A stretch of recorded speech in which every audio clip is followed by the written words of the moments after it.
Hello guys. So நெஞ்சத்தை கில்லாதே. Actually அந்த serial வந்து எல்லாருமே வந்து எல்லோரும் நான் சொல்ல மாட்டேன், நான் ரொம்ப ரசித்து பார்த்துட்டு இருந்தேன். எப்போ வந்து கௌதம் வந்து வீட்டிலே தங்க ஆரம்பித்தாரோ, விச் மீன்ஸ் மதுவை வந்து இம்ப்ரெஸ் பண்ணணும் தங்க ஆரம்பித்தார்ல, அதுலேருந்து ஒரு ஈகர்னஸ் குறைஞ்சிது இந்த நாடகத்துக்கு மேலே.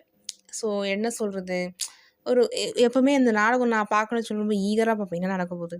அந்த ஒரு ஈகர்னஸ் ரொம்ப கம்மியாயிடுச்சு. ஓகேங்களா.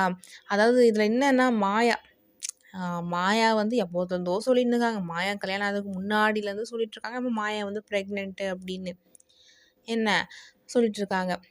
இப்போ வந்து அவங்க வந்து அபார்ஷன் பண்ணிட்டாங்க, அது ஓகேங்களா. அபார்ஷன் பண்ணிட்டாங்க.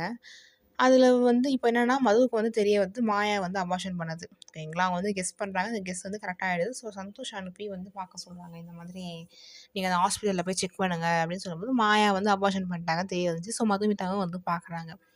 பார்த்துட்டு வந்து அதில் ஒன்று அற விடுறாங்க. மதுமிதா வந்து மாயாவை அரைஞ்சிட்டு, நீ என்ன இப்படிலாம் பண்ணிகிட்ருக்க அப்படின்னு சொல்கிறாங்க. உடனே மாயா வந்து நான் சொல்கிறத யாருமே நீங்கள் கேட்க மாட்டீங்க அப்படி இப்படின்னு சொல்லும்போது, அது மது வந்து வீட்டில் எல்லோரும் எவ்வளோ சந்தோஷமாக இருக்காங்க தெரியுமா அப்படி இப்படின்னு பேசிகிட்டு இருக்காங்க. இதில் இன்னொரு காமெடி என்னென்னா, மது வந்து இப்போ உனக்கு அபார்ஷன் வந்தது யாருக்கும் தெரிய வேணாம், ஏன் தெரிஞ்சால் தான் நான் எப்போயோ தெரியாது என்ன போகுது, ஏன்னா வந்து வீட்டில் வந்து எல்லோரும் சந்தோஷமாக இருக்காங்களாம், தெரிய வேணாம், நீ போய் உடனே ரெடி ஆகிட்டு வா.